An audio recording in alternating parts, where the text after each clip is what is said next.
Saya posisi sudah mau dimasukin ke liang lahat itu posisinya. Berarti sudah dimandikan, Sudah kain kafan. Iya. Nah di situ ya jelas heboh, rame gitu. Di dalam posisinya. liang lahat ya berarti? Udah masuk mau ke tanah ya mau tinggal diinin aja. Kakak saya udah turun ke bawah. Kaget orang. Ya kaget, cuman kakak saya ya antara kaget, seneng, takut gitu kakak saya tuh ibaratnya. Ya mungkin, adik saya hidup lagi gitu maksudnya situ. Konon di sana itu oleh masyarakat Dayak gitu, di masyarakat Dayak itu memang dipergunakan untuk ditujukannya ke perempuan.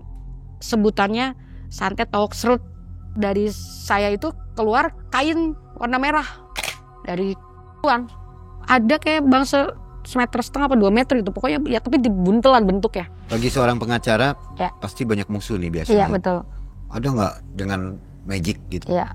Tengah malam itu bola api terbang di seliweran di atas rumah posisinya. Oke. Jadi ada ya? Ada. Seperti itu tuh bakal ada begitu? Ada. Serang menyerang dengan santet lah gitu ya? Ada, iya. Bayang masa lalu yang masih terkenang, membawa dendam yang belum tertuntaskan.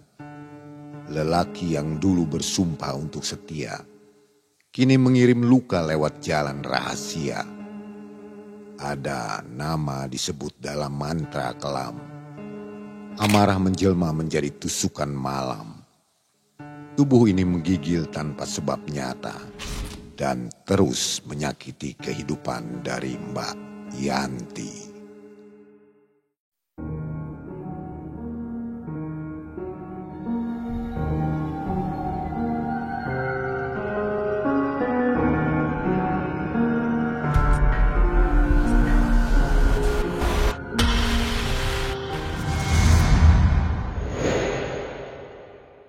Assalamualaikum warahmatullahi wabarakatuh. Waalaikumsalam warahmatullahi wabarakatuh, Mang E. Selamat malam Sobat Malam Mencekam dimanapun Sobat berada, mudah-mudahan selalu sehat ya. Sobat, hari ini seperti biasa kita harus nonton dulu sebelum tidur nih. Nonton kisah dari Malam Mencekam. Ada Mbak Yanti di depan kita. Kisahnya serem nih, romantika rumah tangga ya. Yang akhirnya ujung-ujungnya waduh, berat lah pokoknya. Jadi harus dengarkan kisah ini. Mbak Yanti, apa kegiatan sekarang Mbak Yanti? Kegiatan saya sekarang masih alhamdulillah masih di profesi lawyer. Masih beracara sidang di pengadilan. Juga pendampingan di kepolisian. Luar biasa. Jadi Mbak Yanti ini seorang lawyer ya? Betul. Mbak Yanti, waktu tahun 2023, kenapa kok bisa sampai berantem nih sama Miswa ya? Mantan Miswa. Iya. Kenapa sih? Wah, pokoknya kalau diceritain panjang, beribet dan sangat menginikan energi, menguras energi gitu, Mang E. Jadi dengerin aja kisahnya ya? Iya, jadi nanti didengerin dari awal aja gitu. Mbak Yanti, kenapa harus pakai masker nih? Ada yang disembunyikan kayaknya? Bukan begitu, Mang E. Jadi ini kan karena bicaranya kan aku kisah nyata. Terus juga ada beberapa orang yang memang terlibat langsung di sini. Jadi ya alangkah baiknya kita menjaga untuk privasi orang yang ada di luar sana gitu, yang memang terlibat di sini. Oke. Itu sih tujuannya. Ya. Dan jangan kemana-mana sampai akhir video. Mang E akan temani sobat semua nonton kisah Mbak Yanti. Malam Mencekam, semakin malam semakin mencekam. Ini dia Mbak Yanti.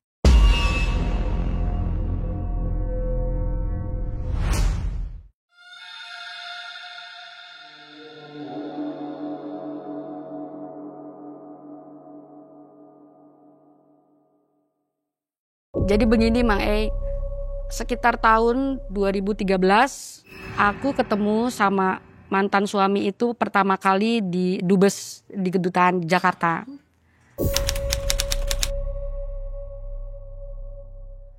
Pada waktu itu aku lagi menjalani profesi mengurusi izin tinggal dari klien aku yang notabene dia warga negara asing. Kan kalau warga negara asing kan kalau misalnya mau menetap di sini kan harus ada izin ya gitu. Istilahnya namanya kitas, izin tinggal. Nah di situ aku ketemulah tuh sama mantan suami untuk pertama kali. Kebetulan dia pun lagi ngurusi sama izin juga untuk pamannya dari Dubai untuk tinggal di sini di Indonesia gitu. Untuk mantan suami namanya saya samarin ya Mang, saya panggil Leo aja. Nah di situ kita kenalan, dia ternyata tinggal satu kota sama saya di Cirebon. Saya tanya, kamu tinggal di mana di Cirebon? Kata saya gitu.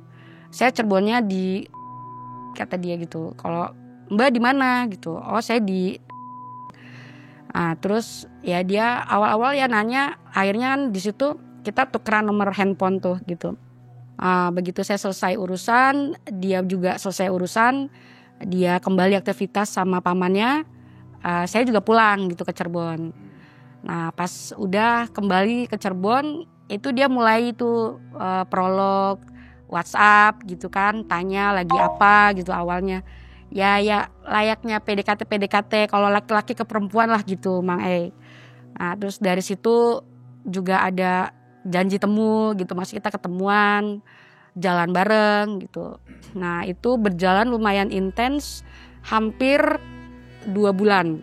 2 bulan itu di 2013 sampai dia langsung ibaratnya datang pas main ke keluarga saya, bilang ke kakak saya karena kebetulan kan saya sudah tidak ada orang tua gitu, jadi walinya kan ke kakak saya gitu.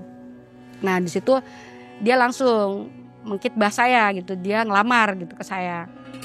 Saya suka sama adik kakak gitu, maksudnya boleh nggak nih A gitu, saya pinang adik AA sudah ada belum gitu yang kitbah. Ya kakak-kakak saya bilang ya kalau saya kembali lagi ke adik saya gitu kan. Kalau adik sayanya mau, adik sayanya suka gitu, toh nanti yang akan jalanin kan adik saya gitu. Nah akhirnya di situ kita mempersiapkan buat persiapan nikah juga singkat lah gitu. Kita nggak bikin pesta yang gimana layaknya kalau resepsi lah gitu, karena dia tipikalnya saya fobia keramaian bahasanya, jadi cukup keluarga besar kita gitu, maksudnya sama ya paling kerabat-kerabat dekat gitu yang diundang dan diberitahu. 2 April 2013 kita nikah, terus kita tinggal di rumah saya yang di. Dia ini warga negara mana? Aslinya dia dari keturunan Arab, dari Yaman. Yaman ya? Yaman. Tapi udah WNI? Sudah WNI. Itu.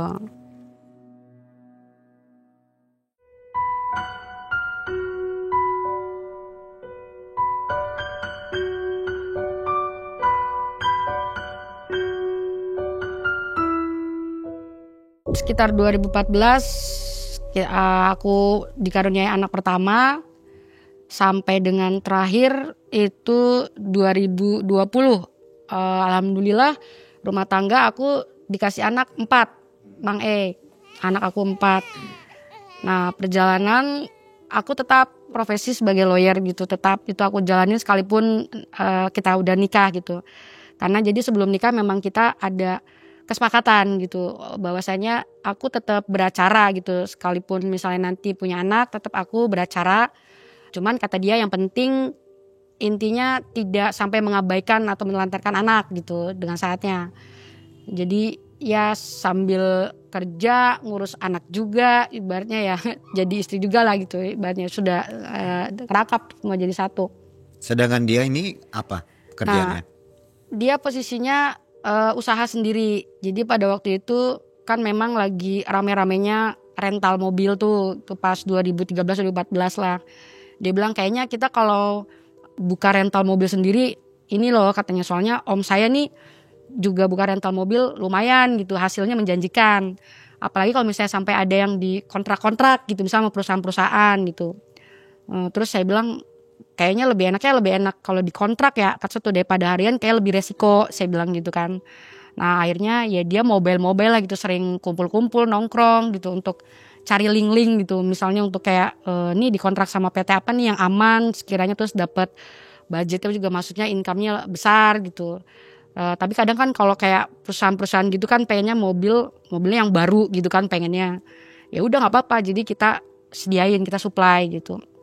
Ya waktu itu memang yang jalan ya alhamdulillah gitu, kayak PJTKI gitu, maksudnya LPK lah gitu, LPK itu kerjasama juga gitu untuk rentalnya, terus untuk travelnya, ya dia intinya yang mengelola lah gitu.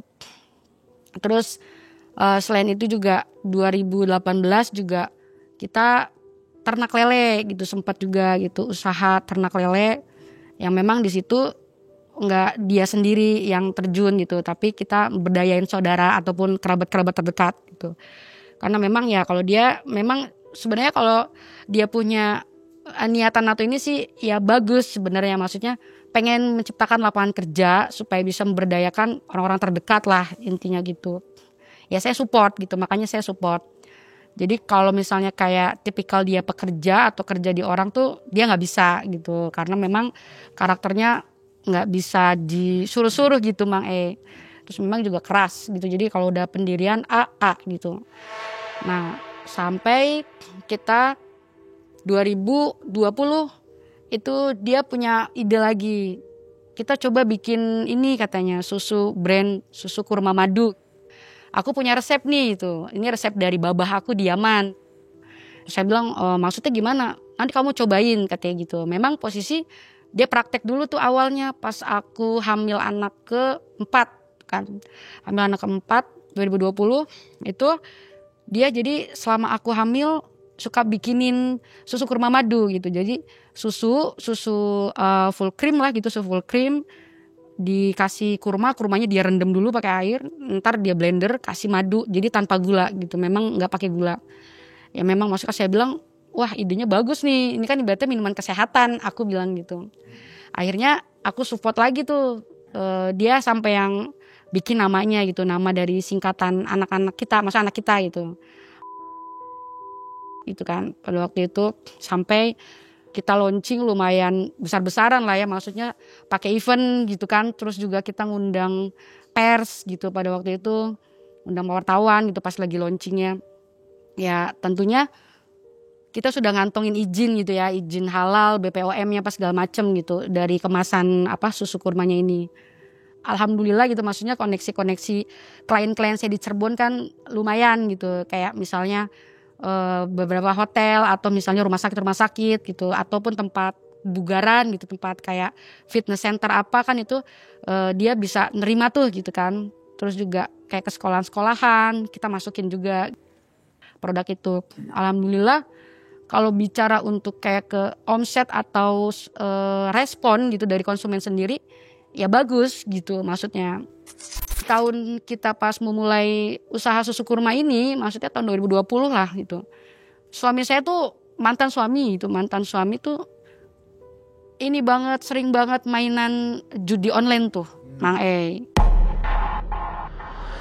Jadi dia tuh mulai pokoknya hanya fokus di HP aja gitu. Main slot itu bukan? Iya slot. Rumah kan kebetulan kan lantai 2 gitu, rumah lantai 2. Satu kok suami kok sering di atas aja gitu, jarang misalnya kayak kamu udah makan belum, nanti deh gitu, atau bawain deh makannya ke sini, atau misalnya yang bikinin kopi itu kayak gitu misalnya. Ya udah maksud aku turun lah ke bawah gitu, enggak udah sini aja. Itu bisa sampai seharian, jadi bisa dia tuh sampai bisa nggak mandi, nggak apa, pokoknya makan apa itu di atas gitu. Itu usaha masih jalan semua? Masih jalan semua. Nah itulah awal mulanya, jadi ya hancurnya manajemen keuangan gitu. Ibaratnya uang keluar masuk mulai nggak jelas gitu Mang Jadi akhirnya kan saya mulai ngobrol agak serius gitu kan sama dia gitu. Maksudnya ini sebenarnya mau dibawa kemana ini arah usaha nih, kamu udah jarang kontrol ternak lele gitu kata saya tuh. Terus juga untuk masalah ngambil PO atau invoice yang susu kurma ini juga kamu udah jarang mobile, saya bilang gitu. Sementara kan ya aku sendiri kan punya kesibukan di LBH aku gitu ya, maksudnya kadang aku kan harus ke Jakarta, ke Bandung gitu, terus ke ibaratnya ya keluar kota lah gitu. Belum lagi kalau kayak aku udah di rumah kan pasti aku fokuskan ke anak gitu ya Mang Jadi nggak mungkin aku turun juga ke semua ini usaha yang kita gelutin bareng-bareng gitu kan, kayak rental mobil waktu itu sempet ada laka lah gitu di daerah Sukra. Itu posisi ditahan di polsek, dia nggak mau turun gitu, malah dia delegasiin orang gitu, maksudnya tuh karyawan. Sementara kan Yang megang polis kan kalau kecelakaan kan yang punya mobil gitu kan, balik laginya untuk ngurus asuransi dan sebagainya gitu. Aku tuh sempet marah gitu, maksudnya di situ kata aku tuh, ini kalau misalnya udah nggak jelas, udah deh kata aku, mobil jual aja kata aku gitu kan. Kasarnya gini, orang mau investasi tuh dengan harapan dapat income, kan satu ya, income lebih gitu kan, bukannya ibaratnya beresiko begini. Dari situ mulai kacau, sering ada keributan atau apa karena kayak pembayaran bulanan mobil apa segala macam tuh kok nggak masuk ke rekening yang untuk usaha lah gitu kan. Kita ada rekening pribadi, rekening usaha gitu, sama rekening rumah tangga gitu maksudnya. Nah itu kan aku emang plot-plotin tuh, aku pisah-pisahin. Ini kok aku cek gitu, ibaratnya aku cek mutasi segala macam, kok masuknya tuh banyaknya ke rekening pribadi dia gitu. Ternyata pas aku iniin ke rekening pribadi dia juga make akun Dana, akun aplikasi Dana gitu. Nah di situ aku mulai ngecek gitu. Ya banyak histori dia buat deposit untuk judi online gitu Mang Itu sehari bisa dia buat depo itu 3-4 juta.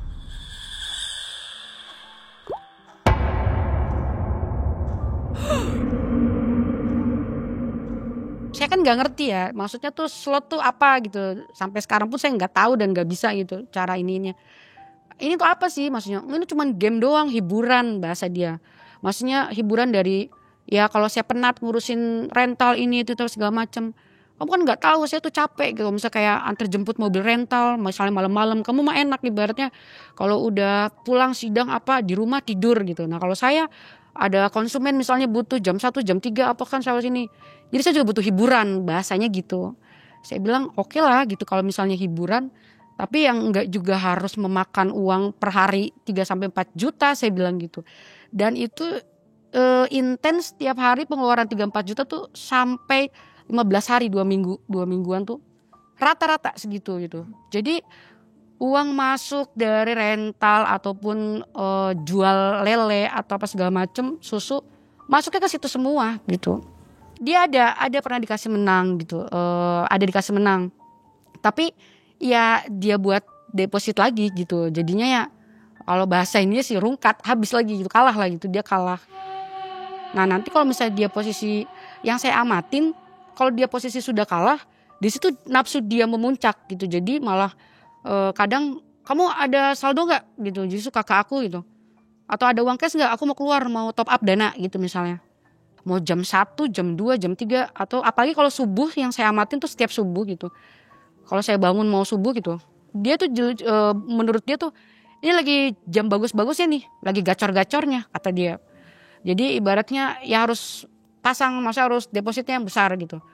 Kadang kalau misalnya kayak aku bilang nggak ada nih, aku adanya ini buat belanja, ya udah pakai dulu, ntar aku kalau WD aku ganti 2 kali lipat. Udah tahu kalau itu judi? Udah tahu, karena akunya kan nanya-nanya, terus aku lihat juga gitu ibaratnya. Tapi dibiarkan dulu ya?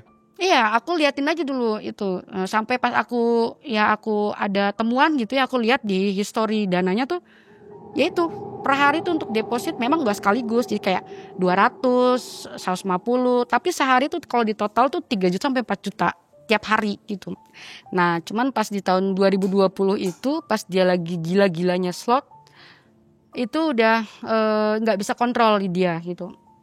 Sampai sekali waktu dia lagi jalan keluar kota, dia nggak megang uang, ATM nggak kebawa, ban serep mobil itu dia jual buat depo posisinya. Itu yang parah gitu. Sampai akhirnya pas ban bocor di tol Kertajati, aku inget banget itu sama aku posisinya. Ya kita kelabakan gitu posisinya. Ban bocor, ban serepnya nggak ada. Aku bilang loh, ban serep kemana ini yang, kata aku tuh. Udah gitu aku jual deh. Dengan polosnya gitu dia jawab, aku jual. Jujur tapi ya? Iya, emang uangnya buat apa? Depo. Ini aku soalnya ada cashback-an, bahasa dia tuh ada cashback-an kayak gini-gini. Astagfirullahaladzim kataku ya. Ini sekarang jadi gimana nasib kita? Bannya bocor. Emang kamu bisa nambal, kata aku kan gitu. Itu kan posisi di tol gitu kan ibarat. Cuman ya alhamdulillahnya waktu itu ada mobil Innova juga, itu sama. Dia posisi kendala di aki gitu. Jadi minta disetrum, minta di jumper gitu. Nah akhirnya pas dia ngejumper dari aki mobil kita, aku barter nih, bang kata aku boleh pinjem ban serepnya nggak, kata aku tuh, nanti kita ketemu di rest area depan, kata aku gitu, maksudnya ntar aku balikin gitu kan, ini posisi aku mau nambal ban punya aku nih bocor, aku bilang gitu. Kenapa bisa bareng mogoknya? Nggak tahu, jadi kita kan emang nunggu, kebetulan memang terus ada mobil, Berdekatan, iya gitu, dia parkir di belakang kita, mungkin dia ngeliatnya ini sama-sama mobil Innova, mau minta jumper aki nih gitu posisinya. Nah, terus udah gitu ya udah selesai tuh untuk urusan itu. Aku udah mulai ini lagi. Aku sebenarnya udah nge-warning, udah deh selesain aja lah gitu usahanya, kamu kalau nggak fokus gini. Iya gitu. Dia selalu ngasih janji-janji ini tuh, janji-janji apa? Ya janji-janji palsu lah maksudnya. Janji palsu ataupun tobatnya tobat sambel gitu tuh Mang E. Berarti iya nggak lagi tapi depo lagi gitu.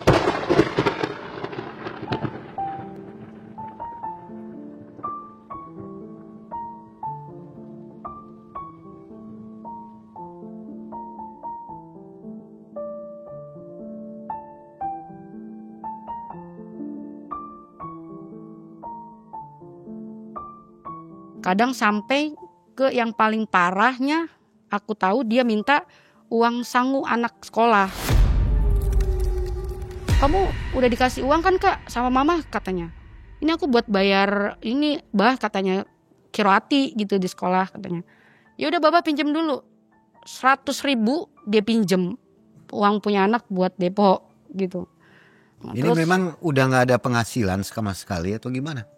Enggak, karena kan Sampai jadi minta uang. dari posisi saya tahu pemasukan nggak bener malah masuknya ke rekening dia atau ke Dana, aku ambil alih semua dong gitu, maksudnya jadi kayak pembayaran apa udah aku yang megang. Tadinya kan semua dia yang megang, dia yang manage gitu kan. Dia ambil alih ya? Ya aku ambil alih, jadi kasarannya ya memang semuanya aku jatah nih gitu buat dia gitu. Maksudnya ya sebenarnya tujuannya supaya dia ngerem untuk ke judi online ya gitu sih Mang E. Nah tapi ternyata dia nggak habis pikir di situ aja gitu, maksudnya banyak akalnya gitu Mang E. Dari mulai ngejual ban serep, minta sangu anak gitu, maksudnya untuk bayaran itu dihalalkan. Nah di situ akhirnya sering gunjing ribut, akunya curhat lah aku sama kakak nih gitu kan. Kakak aku yang pertama, ini gimana ya kata aku ya, posisinya suami nih kataku lagi edan slot pisan, kataku bilang gitu ya. Efeknya satu, usaha jadi berantakan, keuangan keluar masuk jadi gak karuan kataku tuh ya. Terus juga maksudnya yang parahnya sampai jual-jual gitu. Capek lah akunya, aku bilang. Terus mau gimana gitu. Saya perlu ngomongin tah gitu kata kakak saya. Coba deh gitu kan. Nah, akhirnya kakak saya coba nasehatin. Ya maksudnya tuh diingatin, kamu nih anak sudah punya 4 gitu kan. Anak sudah punya 4. Terus juga ibaratnya ya boleh dibilang sih sudah harusnya bersyukur, alhamdulillah punya usaha, banyak yang bisa jalan gitu kan. Udah maksudnya tuh fokus. Tapi ya itu sama seperti jawabnya kalau ditegur sama saya. Iya tapi tetap di belakang main gitu ibaratnya. Kadang-kala sampai minta ke teman-temannya gitu. Terus begitu dari 2020, 2021 sampai akhirnya klimaks aku di akhir 2021 aku udah ngobrol sama kakak aku udah nasehatin juga, dan kakak aku angkat tangan, maksudnya ya angkat tangan dalam arti udah deh dikembalikan ke kamu lah gitu kan, kamu yang jalanin gitu, kamu yang tahu detailnya rumah tangga kamu seperti apa gitu. Kalau menurut kamu baiknya begitu, ya saya cuma bisa ngedukung gitu kakak aku. Akhirnya ya aku juga istiqoroh gitu ya. Aku istiqoroh, ibaratnya aku minta petunjuk. Terus juga aku sambil tetap ngelihat perkembangan. Dia ternyata ke anaknya juga tetap cuek, gak peduli gitu. Maksudnya di rumah juga ya sibuknya hanya itu saja. Bukannya malah memperbaiki diri gitu Mang E. Akhirnya ya sudah. 2021 akhir saya mantep ajuin gugatan cerai gitu ke pengadilan agama. Sidang lah jalan gitu kan, sidang jalan. Nah pas panggilan pertama itu dia bereaksi gitu kan, mantan aku nih, ini apa-apaan ini katanya gitu, kamu ngajuin gugatan, jangan bahasa dia, jangan mentang-mentang kamu ngerti ya katanya untuk ngajuin gini gitu. Dia udah mulai ada bahasa-bahasa mengancam di situ tuh. Ingat ya, hak untuk menjatuhkan talak itu cuma ada di saya sebagai suami. Mau kamu ngajuin ke pengadilan manapun, kalau saya tidak menjatuhkan talak, kamu tidak akan bisa maksudnya saya nggak akan cerain kamu gitu, bahasa dia.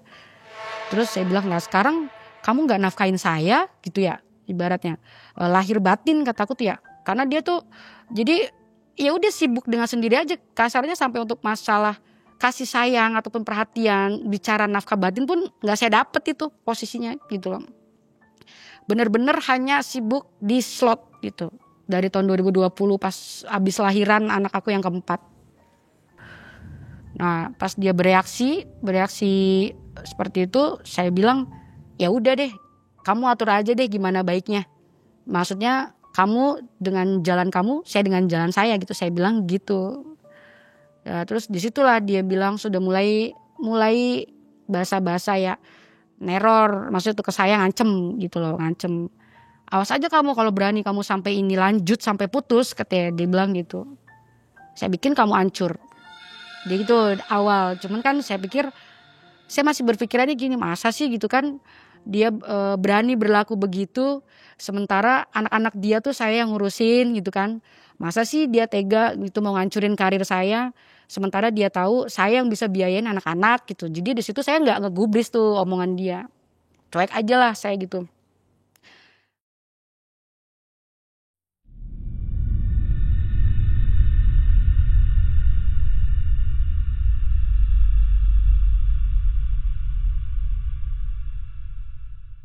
Awal 2022 putus lah dari pengadilan agama, saya resmi cerai sama mantan. Terus udah gitu, tapi dia nggak ada perlawanan datang ke persidangan atau apa, nggak ada gitu selama proses juga. Dia mungkin asumsinya kalau dia nggak datang itu nggak akan bisa putus. Justru kan prakteknya kalau dia nggak datang semakin cepat putusnya kan gitu. Jadi akhirnya dari situ pasca saya sudah resmi cerai, dikasihkan ada surat pemberitahuan dari pengadilan bahwa ini sudah putus. Di situ itu reaksi dia nggak terima. Dia ke rumah hancurin rumah dihancurin sama dia. Kaca-kaca dipecahin, TV pecah, pokoknya rumah dibikin porak-poranda gitu. Berawal dari situ. Akhirnya saya dikasih tahu di telepon sama satpam. Itu posisi aku sama anak-anak lagi keluar kota gitu pada waktu itu. Jadi di rumah memang nggak ada orang. Nah terus udah gitu dikasih tahu sama satpam, Bu maaf ini di rumah lampunya mati. Saya coba cek ke dalam karena posisi pintu ngebuka, rumah berantakan katanya gitu. Berantakan gimana Pak maksudnya kata aku. Aku tanya kan ke satpam. Iya Bu pada pecah semua aja. Kaca yang mau arah ke dapur, terus TV ngebelah jadi dua katanya, jam tangan, kursi pokoknya ngebalik apa semua hancur berantakan. Akhirnya besok saya pulang ke rumah, saya cek CCTV. Saya lihat cek CCTV.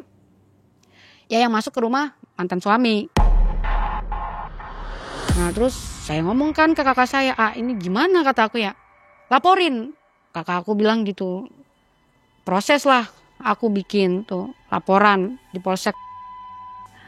Nah terus dia memang gentle, maksudnya dalam artian dia datang gitu, dipanggil kan, pas dipanggil sama pihak kepolisian dia datang. Sampai akhirnya dia sempat ditahan juga 3 hari gitu di situ. Ya dia menceritakan bahwa dia seperti itu karena dia nggak terima gitu loh. Ibaratnya saya dapat surat pemberitahuan bahwa saya sama istri saya ini udah resmi cerai ini sekarang gitu. Dia nggak terima gitu. Nah di situ saya disuruh bikin tuh surat kayak model surat kesepakatan bersama. Kalau saya pada prinsipnya saya nggak mau lah gitu. Saya bilang saya nggak mau gitu harus bersama lagi karena dari yang sudah-sudah itu cuman janji-janji aja gitu bahwa dia nggak akan main depo lagi, ya nggak akan main slot lagi, nggak akan main slot, itu cuman janji doang lah gitu. Akhirnya saya bilang udah bikin kesepakatannya gini aja.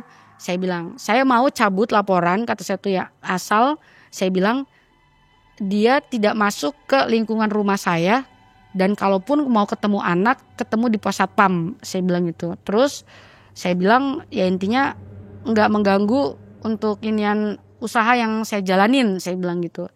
Jadi pasca saya cerai itu kan ibaratnya usaha masih tetap berjalan, tapi akhirnya saya sama kakak saya nih yang manage gitu. Posisi dia diganti gitu sama kakak saya.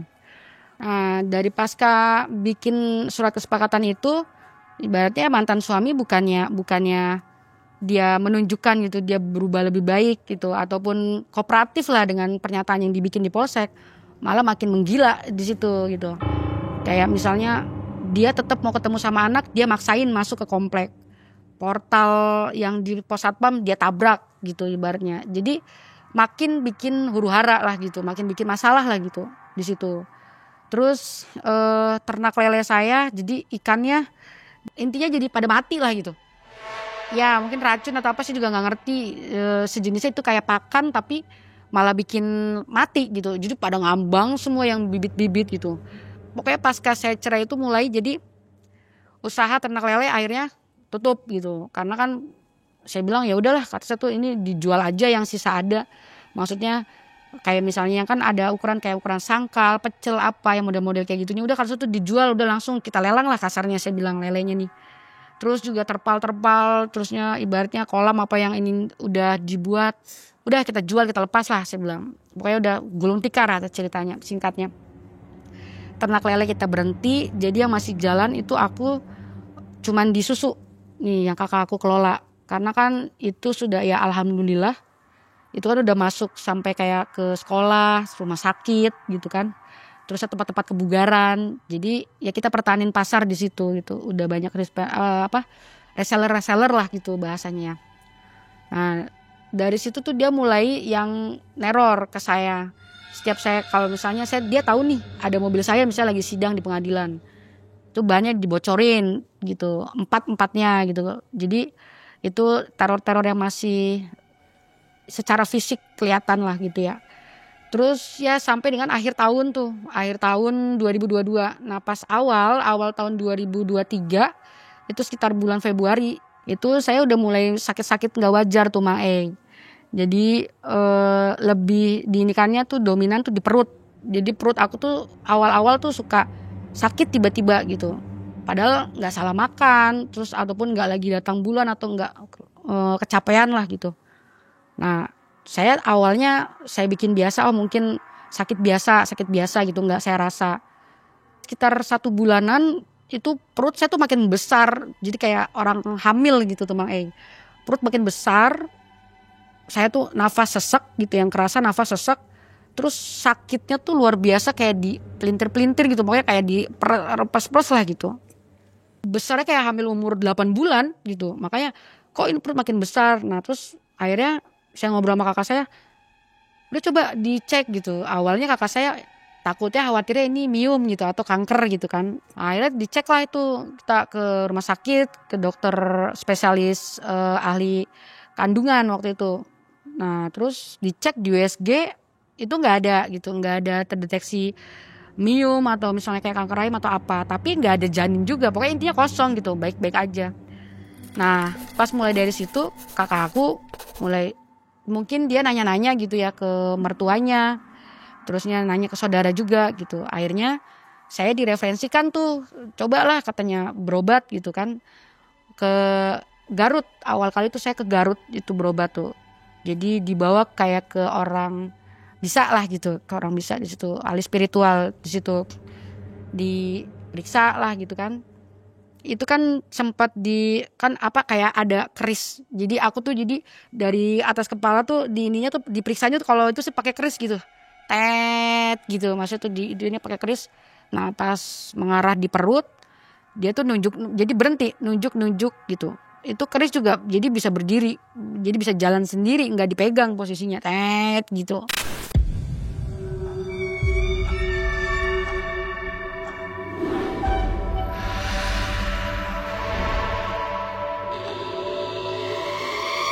Diperiksa, dia bilang cuman ngasih tahu, wah ini ada yang ngirim gitu. Maksudnya ada yang ngirim tuh gimana ya, intinya nggak wajar.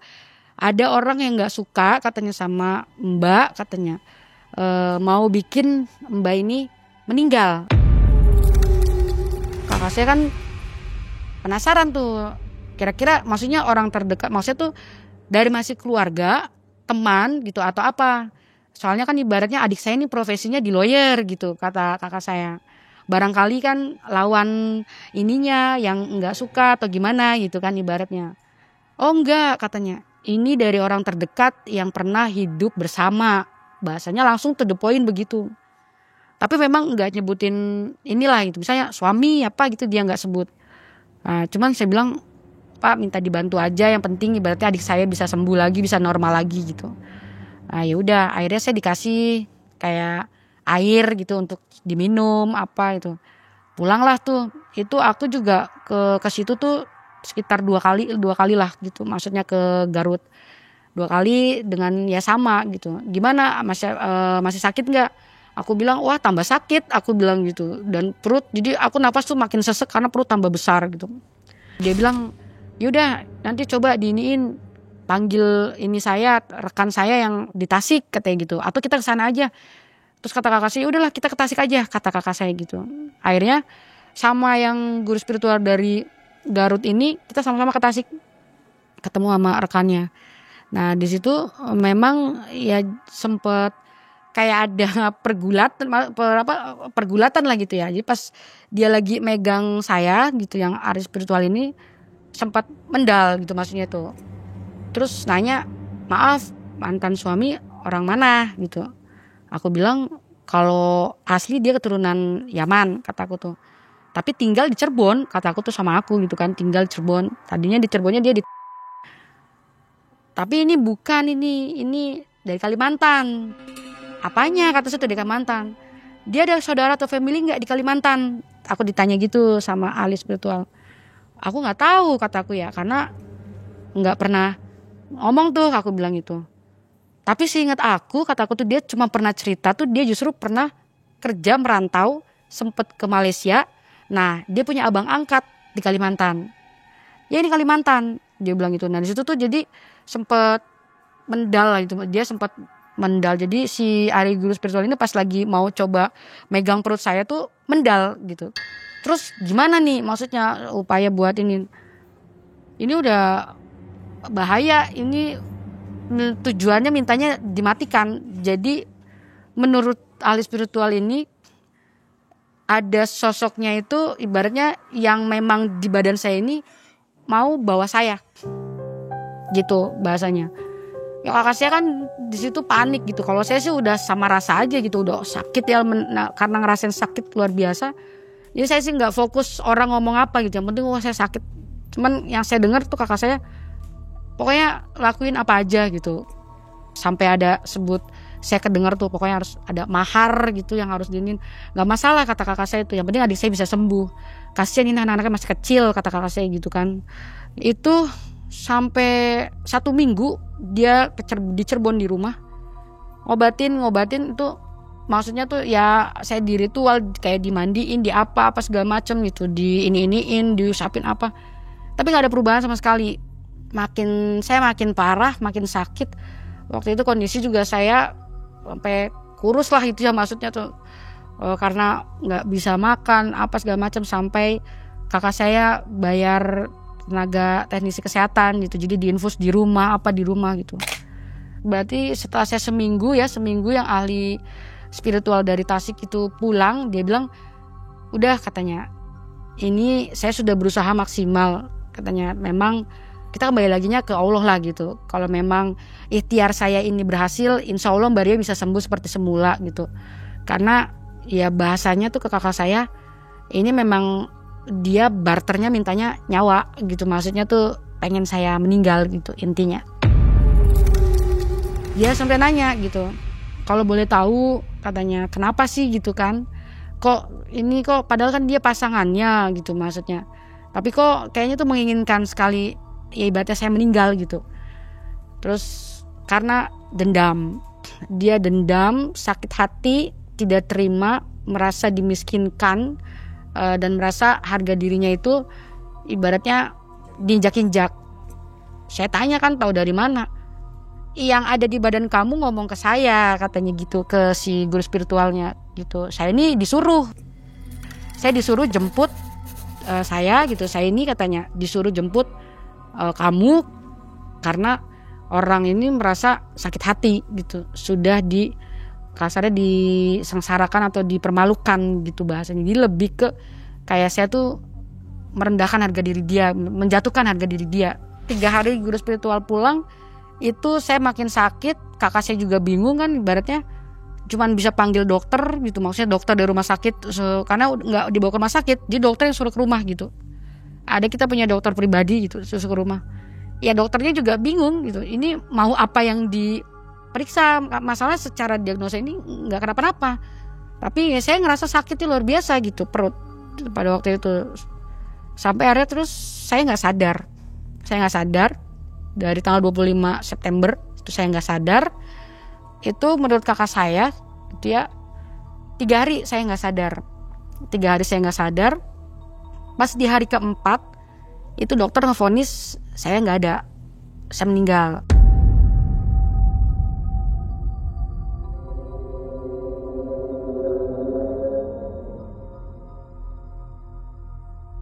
Jadi setelah menurut kakak saya tuh 3 hari itu nggak sadar. Terus di hari keempat saya dinyatakan meninggal secara medis sama dokter.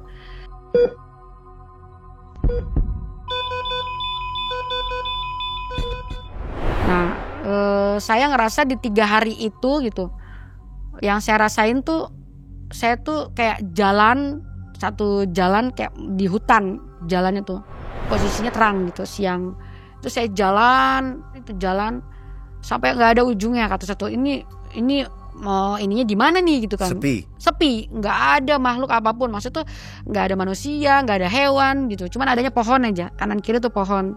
Saya jalan terus sampai ke sorenya, sampai ke malamnya gitu. Perasaan tuh pas waktu saya ini tuh, saya tuh cuman ya Allah ini saya tuh ada di mana, kata saya tuh ini saya ada di mana, terus ini saya mau kemana gitu, jadi dalam mimpinya gitu. Sampai pas kondisi malam itu saya kayak di suatu pasar. Nah di suatu pasar itu saya ngeliat tuh matanya satu gitu, di ininya tuh merah, pokoknya matanya merah gitu. Apa sih ya, melotot lah gitu, matanya besar itu.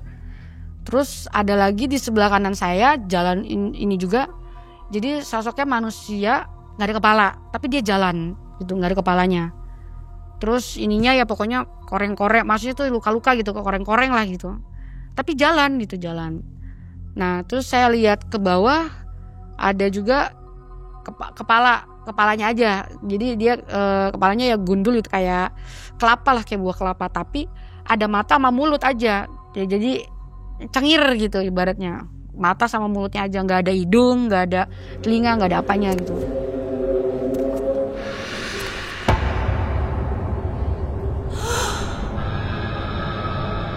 Ya saya takut ya gitu, maksudnya ini di mana ini, kata saya tuh ya, maksudnya kok saya ngelihatnya bentuk-bentuk kayak gini, kata saya tuh ya. Ya saya jalan makin cepet kan gitu, masalahnya kan itu saya nggak bisa ngumpet ke sana ke sini karena ibaratnya rame tapi nggak ada buat tempat berhenti. Jadi pasar cuman nggak ada, kan kalau pasar kan kayak ada meja-meja atau apa orang jualan, nah ini nggak ada, cuman orang berdiri jalan apa kayak gitu aja gitu. Tapi rame gitu. Sampai akhirnya saya ketemu tuh sosok ada bapak-bapak nih, kakek-kakek satu gitu, kakek-kakek yang kasarnya yang normal gitu ya, karena kan yang dari tadi saya lihat di sekeliling tuh menurut saya bukan yang normal gitu. Soalnya kakek-kakek pakai celana komprang, dia tuh ngejambak rambut saya gitu, posisinya tuh ngejambak, saya keseret lah gitu, ibaratnya saya dijambak, seret.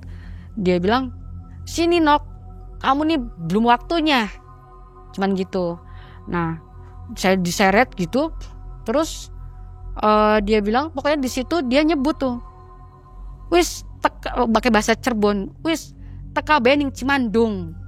Dia nyebut tuh daerah itu Cimandung itu ya. Begitu udah nyebut itu, jadi nggak banyak kata-kata yang diomong, cuman jambak saya, nyeret gitu kan, ngomong kamu ini belum waktunya, ira durung waktunya gitu. Wis teka bening Cimandung. Saya keseret. Begitu saya bangun, posisi saya udah dipeluk sama kakak saya tuh. Kakak saya sama ada saudara, saya posisi udah mau dimasukin ke liang lahat gitu posisinya. Berarti sudah dimandikan, sudah kain kafan. Iya. Nah pokoknya pas saya sadar itu, pas saya bangun itu saya udah lihat kakak saya di samping saya lagi gendong saya gitu.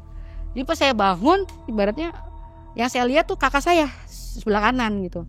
Kakak saya 2 sama ada saudara gitu. Karena kan bertiga yang turun ke bawah gitu. Nah di situ ya jelas heboh, rame gitu. Di dalam posisinya. liang lahat ya berarti ya? Udah masuk mau ke tanah ya mau tinggal diinin aja. Kakak saya udah turun ke bawah. Kaget orang. Ya kaget, pada lari gitu, pada teriak, pada lari gitu. Pak Ustadznya aja tuh yang baca-baca doanya dia tercengang gitu maksudnya tuh. Cuman kakak saya ya antara kaget, seneng, takut gitu kakak saya tuh ibaratnya. Ya mungkin adik saya hidup lagi gitu maksudnya situ. Nah terus ya dari situ gitu kan, udah orang-orang pada berlarian, ya saya dibuka gitu, maksudnya saya diiniin. Tapi menurut kakak saya gitu, pada waktu saya pas begitu sadar tuh, saya tuh kayak orang amnesia gitu, kayak orang linglung gitu. Alhamdulillah kata kakak saya tuh kan, alhamdulillah ya kamu hidup lagi gitu kata kakak saya tuh ya. Maksudnya mujizat Allah lah gitu kan, kembali lagi kebesaran Allah gitu kata kakak saya tuh. Rame pokoknya heboh. Jadi malah cuman ada beberapa orang doang yang memang bertahan di situ, mungkin pengen tahu ini bener apa enggak sih gitu maksudnya tuh. Yang lain tapi sudah selebihnya pergi gitu. Iya, itu yang melayat. Sekitar jam berapa itu? Itu pagi, aku kan dimakamin pagi pagi ya? Iya, aku dimakamin Kalau pagi. malam lebih heboh lagi itu ya? Iya, karena kan posisi kan aku dinyatain gak ada kan malam tuh. Jadi tapi malam tuh langsung sama kakak aku kan dimandiin apa. Cuman tadinya memang mau malam itu juga, cuman kata ada yang ininya tuh apa lebeknya tak bahasanya, kalau yang mau ini udah besok aja pagi katanya gitu. Jadi saya dimakamin tuh pagi, mau dimakamin tuh pagi. Nah terus dari situ rame lah di komplek rumah saya tuh gitu, maksudnya rame orang yang pada ngomongin ya, namanya juga kan ini gitu, itu orang udah meninggal bisa hidup lagi gini gitu lah yang ngomongin. Cuman ya kakak saya nggak ngegubris gitu ibaratnya. Kalau kakak saya sih lebih fokusnya alhamdulillah adik saya hidup lagi gitu kan. Cuman kata kakak saya tuh, kenapa kok tapi ini adik saya tuh kayak orang linglung, pelanga pelongo aja kayak gitu, ditanyain apa tuh pelanga pelongo, tapi kalau makan minum ya masuk gitu, mau gitu. Cuman pokoknya kayak orang linglung gitu di situ tuh selama 1 minggu kata kakak aku tuh. Nah jadi pas setelah 1 minggu saya baru bisa cerita tuh ke kakak aku gitu. Selama 1 minggu itu aku kan posisinya ya boleh dibilang nggak bisa ngomong apa-apa, tapi pas setelah seminggunya tuh kemarin tuh Neng kenapa sih, jadi aku nanya gitu. Dan yang anehnya tuh perut tuh dengan sendirinya tuh udah maksudnya goyang besar banget kayak waktu aku sakit. Waktu mau dikuburin itu perut besar ya? Besar, posisi besar. Pas sudah bangun lebih kecil? Lebih kecil. Udah gak sakit? Masih sakit tapi gak sesakit waktu aku ngerasain sebelum aku gak sadar gitu ya. Masih sakit gitu, cuman ibaratnya aku masih bisa ngobrol gitu. Kalau lagi waktu yang sebelum aku gak sadar itu boro-boro gitu, aku bisa ngobrol atau gimana nggak sama rasa aja, udah sama rasa sakit aja gitu yang dirasa. Nah cuman pas begitu aku udah sadar itu sakit tapi masih udah bisa diajak ngobrol, komunikasi gitu. Nah terus akhirnya kakakku tuh ya aku bilang, Ayah Neng tuh kemarin kenapa sih kata saya tuh ya. Kata kakak saya tuh, kamu nggak inget kata kakakku tuh ya. Ya pokoknya kakak saya bilang, kamu nih pokoknya gak sadar 3 hari kata kakakku tuh. Sebelum-sebelumnya ngerejeng-rejeng, jerit-jerit, kesakitan gitu kata kakakku tuh ya. Oh itu sih iya, aku itu inget, aku bilang gitu. Maksudnya kalau pas yang waktu aku kesakitan. Iya, terus nah aku nanya terus dari situ. Cimandung tuh nama apa kata aku tuh. Soalnya apa sih yang gak tahu mimpi, gak tahu apa, intinya pas lagi waktu aku tidur lah aku bilang tuh ya, ibaratnya ya, lagi nggak sadar lah gitu. Waktu lagi nggak sadar tuh aku tuh cuma ketemu kakek tuh ibaratnya yang ya menurut aku dia yang nyelamatin aku, karena dia ngejambak aku lah gitu, ngejambak aku, ngelempar ibaratnya sambil dia bilang kamu nih belum waktunya gitu, bilang kayak gitu posisinya tuh si kakek itu. Kakeknya tuh ya pakai belangkon, celana komprang gitu, jadi kayak orang Jawa gitu posisinya kakeknya. Ya kakak aku mulai tanya-tanya gitu kan, karena memang kita nggak tahu gitu. Aku kan posisi kan tinggal di tuh. Nah posisi ibu yang jaga anak-anak aku kan rumahnya di Cirebon. Sempet kan pas dia kan ya dipanggil sama kakak saya, maksudnya suruh ngurusin saya sama anak-anak juga gitu kan.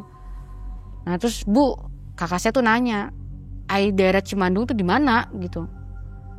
awalnya tuh dia tuh, aduh beliweru ya, cuman dulu dengan sih kata ibu kan bilang gitu. Kok coba takon nih bapak, bukan weru, maksudnya ke suaminya gitu. Akhirnya mungkin dia tanya juga gitu. Terus besokannya pas datang lagi ke rumah dia ngasih tahu, cuman dulu sih daerah Wanasaba, dia bilang gitu. Wanasaba tuh di mana? Itu dari perempatan Sendang, belok kiri lurus ke atas, gitu kata si ibu. Terus emang anak apa sih Ji? Embu Ji, ku seneng ya nakoni daerah Cimandung gitu. Akhirnya udah gitu kita ke situ. Ya kita kan juga bingung ya, ke Cimandung nih kita harus ke siapa, terus harus ngapain, karena kan cuman nyebut daerah nyebut nama itu doang gitu posisinya tuh. Tadinya kita pikiran itu apa nama orang kah, apa nama daerah kah kan gitu. Cuman ternyata kata ibu itu ada daerah gitu, daerah Wanasaba. Nah terus pengen nemuin siapa di posisi yang kono, kata ibu kan bilang, ya embu, kata kakak saya itu bilang gitu ya. Jadi akhirnya kakak saya tuh inisiatifnya nanya-nanyanya, di sini ada orang-orang yang bisa enggak, jadi langsung ke situ gitu larinya, ada orang yang bisa enggak. Terus udah gitu ya disebut lah gitu, ada, oh iya di sini ada gitu ahli spiritual gitu. Ya akhirnya saya dibawa lah ke situ sama kakak, diantar sama ibu juga, ibu yang jaga anak-anak gitu, yang memang tahu wilayah situnya gitu. Terus di situ cerita prolog dulu gitu kan sama guru spiritualnya, bahwa nih adik saya ngalamin begini gitu, dari mulai aku yang sakit nggak wajar di perut, terus sampai aku mati suri, terus sampai aku masih tetap ngerasain sakit lah gitu kan, tapi memang nggak yang sesakit banget waktu sebelum aku mati suri gitu. Nah terus akhirnya dikasih tuh, ya udah nanti kesini lagi gitu, sambil ya pokoknya ada bawa memang persyaratan yang harus dipenuhin gitu, maksudnya harus dibawa gitu. Itu kakak aku sih yang tahu percis gitu, maksudnya harus bawa apa aja gitu syaratnya. Nah terus sambil deteksi, nah juru kuncinya ini langsung bilang gitu bahwa ini ibaratnya kiriman ataupun istilahnya tuh santet towok serut gitu, ini berasal dari Kalimantan. Jadi santet ini konon di sana itu oleh masyarakat Dayak gitu, di masyarakat Dayak itu memang dipergunakan untuk ditujukannya ke perempuan. Nah jadi kalau ke perempuan memang sebutannya santet towok serut gitu. Nah itu ada memang dijelasin ada macam-macam gitu, macam-macam dalam artian macam-macam reaksi gitu untuk ke badan, tapi memang itu tujuannya untuk sampai buat orang itu meninggal. Di pertemuan yang kedua, nah di situ mulai saya di ritual. Jadi saya disuruh ganti pakaian gitu ya, masih pakai kain gitu kan. Mas datang yang kedua kali di situ saya dimandiin, itu sama juru kunci, didampingi sama yang ahli spiritualnya juga, sama kakak saya, sama yang nganter. Jadi ada 4 orang lah gitu yang dampingin saya. Nah pas lagi waktu mandi siraman pertama masih belum kerasa apa-apa, jadi cuman ya dingin biasa gitu, ke badan tuh dingin biasa, kena air lah gitu kalau kita mandi. Yang kedua juga sama gitu, masih yang biasa. Nah pas siraman yang ketiga itu saya langsung bereaksi ke badan saya gitu, dinginnya menggigil banget gitu, dinginnya dingin banget, jadi kayak disiram air es batu dingin, tapi sakit kayak waktu awal kali saya sakit gitu. Jadi sakitnya luar biasa gitu pas disiraman air ketiga.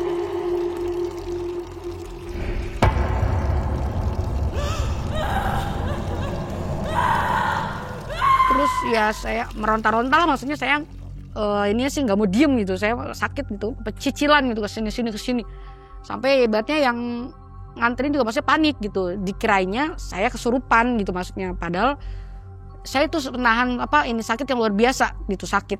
Nah pas waktu saya ngerasain sakit itu tuh saya tuh ngelihat ibaratnya jelas banget gitu di samping saya gitu, itu perempuan, rambut panjang, pakai baju putih agak kuning gitulah gitu ya, matanya pokoknya matanya merah gitu, seram, telinganya inilah gitu, telinganya kayak bukan manusia seperti biasa, jadi apa sih lancip gitu telinganya ini gitu, kayak kalau ini sih digambarkan kayak sosok kayak iblis.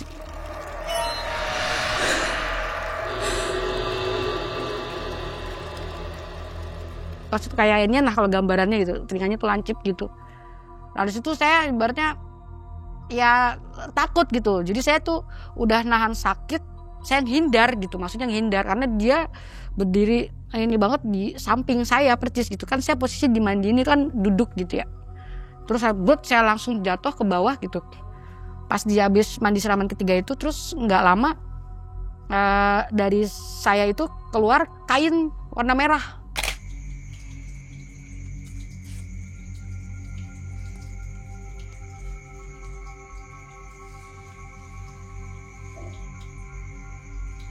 Jadi di situ baru agak kayak plong gitu kondisinya tuh. Dari mana keluarnya? Dari tuan. Kain merah sebesar Kain apa? merah. Ya kain yang buntelan gitu. Kalau misalnya dia itu sih ya ada kayak bangsa semeter setengah apa 2 meter gitu. Pokoknya ya tapi dibuntelan bentuknya. Besar ya? Besar. Saya juga nggak tahu. Jadi posisinya memang begitu abis yang siraman ketiga saya meronta-ronta. Ya keluar aja, jadi kayak kalau misalnya itu kayak orang ngelahirin aja gulung gitu. Sakit sekali itu. Sakitnya sekali.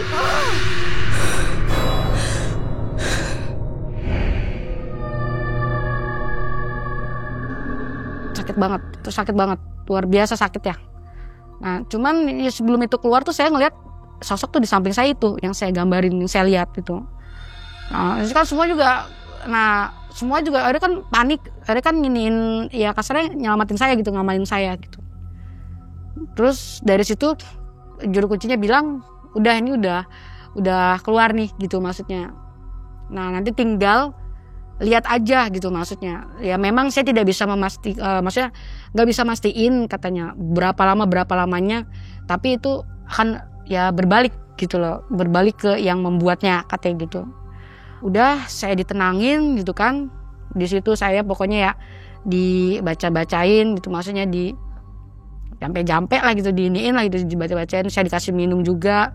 Terus ya saya juga ada disuruh untuk sebagai penuntas supaya ibaratnya Mbak ini sehat lagi, saya disuruh sedekah bumi, istilahnya tuh sedekah bumi di ada satu masjid Cirebon tuh, Masjid Jagabayan. Itu di Karanggetas kalau nggak salah alamat itu, Masjid Jagabayan. Sama saya selama 4 Jumat itu saya harus ngasih sedekah makan anak yatim tapi melalui Gunung Jati gitu, 4 Jumat. Jadi setiap Jumat pertama, Jumat kedua, Jumat ketiga, Jumat keempat gitu. Nah, terus ya sambil berjalan saya tetap ibaratnya ke situ ya kan, maksudnya yang ketiga kali juga saya dicek, dikontrol, karena pasca saya dikeluarin, maksudnya pasca saya dimandiin lah gitu ya, pasca saya dimandiin itu jadi efeknya ke badan saya tuh memang untuk sakit udah nggak merasakan sakit, tapi untuk kayak ke hal-hal yang berbau udah aura-aura mistik gitu tuh kerasa, jadi lebih peka gitu untuk kayak ke dunia ininya gitu, ke dunia mistiknya gitu. Kayak misalnya masuk ke tempat mana kok ngerasa hawanya beda gitu, tiba-tiba langsung panas, tiba-tiba kayak berat gitu. Sampai saya pernah makan di tempat makan itu setelah udah saya 3 kali gitulah, ketiga keempat lah saya datang ke petilasan, kan udah kasarnya badan udah rada enak gitu, aktivitas juga saya udah mulai normal lagi gitu, saya udah bisa komunikasi sama orang, pokoknya udah normal lagi lah gitu, alhamdulillah. Saya makan ceritanya di suatu tempat, nah di situ tuh saya bisa ngerasain gitu maksudnya. Jadi ada kayak makhluk besar, modelnya tuh tinggi besar gitu, pokoknya semua tuh bulu gitu, tapi lidahnya tuh ngejulur gitu. Jadi di tempat makan tuh dia tuh mohon maaf air liur gitu tuh dibiarin netes gitu aja gitu di gerobaknya. Setelah berobat sembuh dulu. Iya, ya itu kan makanya saya bisa aktivitas normal gitu kan ya. Jadi ibaratnya itu berapa lama? Pokoknya tuh saya 4 kali kunjungan, berarti pas lagi saya ngejalanin. Pengobatannya berapa lama? Hampir 2 bulan ya. 2 bulan karena saya untuk sedekah ke Gunung Jati aja ini 4 minggu. 4 Jumat gitu. Sembuh total ya? Alhamdulillah gitu, alhamdulillah. Sampai sekarang ya mudah-mudahan udah jangan kumat-kumat lagi maksudnya. Nah, Si mantan itu seperti apa? Pokoknya awal tahun 2024. Nah itu saya tuh udah mulai dengar kabar kegoyahan gitu, maksudnya keinian dari mantan suami nih gitu. Kayak misalnya dia sekarang nggak punya tempat tinggal yang tetap gitu, maksudnya. Jadi nebeng-nebeng ke teman-temannya tinggal tuh gitu. Satu di sini, kadang mencol ke sini, mencol ke situ gitu. Pokoknya sengsara lah. Ya, nah terakhir kalinya itu saya 2 minggu kemarin terbaru update-nya itu saya dapat kabar dia tuh sekarang tuh jadi kayak orang stres katanya gitu.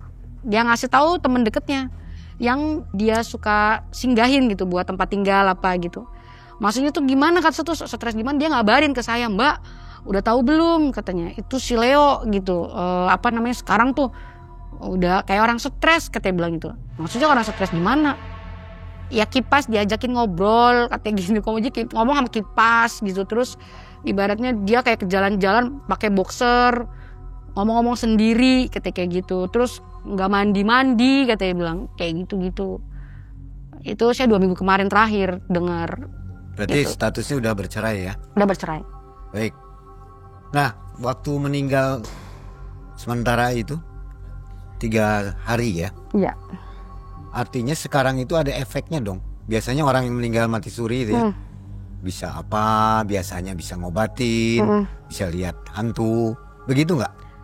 Kalau saya jadi lebih ke bisa ngerasain ke hal-hal yang ini jadinya tuh jadi lebih peka gitu badan saya. Kalau lihat sesekali jarang munculin, tapi keberadaannya kadang terasa gitu. Kalau tadi sebelumnya kan saya kan yang nggak pernah inilah gitu, maksudnya ngelihat yang itu kan nggak pernah lah gitu. Yeah. Tapi pasca dari itu jadi mulai bisa ngerasain gitu. Oke, baik. Ini kisahnya penuh dengan info kehidupan ya. Iya. Jadi jangan coba-coba dekati judi dan rumah tangga yang tadinya ayang-ayang jadi hancur ya. Betul. Ada saran untuk penonton yang mungkin pernah mengalami kejadian seperti ini atau yang belum ya? Bagaimana caranya? Ada tips nggak barangkali? Ya kalau buat saran, mungkin pesan hikmah gitu ya, hikmah yang diambil utama dari perjalanan hidup aku gitu ya, khususnya ya intinya sih tidak ada istilahnya orang kaya itu melalui judi gitu ya Mang Jadi semua itu memang harus kita cari atau kita raih itu dengan kerja keras gitu. Itu mungkin hikmah pesan moral gitu ya. Terus sebagai pengingat kita bahwa orang hidup itu pasti akan meninggal gitu, itu pasti gitu. Mungkin tinggal menunggu waktu giliran atau antrian aja. Jadi ya yang bisa harus kita lakuin intinya memperbaiki diri lah. Bagi seorang pengacara pasti banyak musuh nih biasanya. Iya betul. Ada nggak selain dengan omongan biasa, dengan magic gitu? Iya. Perang adu magic. Saya pribadi nggak pernah. Kalau saya pribadi nggak pernah menggunakan untuk hal-hal magic gitu ya. Tapi kalau untuk beberapa kali kayak diserang, maksudnya tuh kayak gitu. Pernah sekali saya lagi nanganin masalah perkara pembebasan lahan Cirebon Timur. Sekitar 2004-2005, udah lama banget gitu. Nah itu kerasa ya? Ya, jadi memang kayak ada bola api terbang. Jadi tengah malam tuh bola api terbang di seliweran di atas rumah posisinya. Oke. Jadi ada ya? Ada. Seperti itu tuh bakal ada begitu? Ada. Serang menyerang dengan santet lah begitu ya? Ada, iya. Oke, Sobat Malam Mencekam, demikian kisah dari Mbak Yanti ya.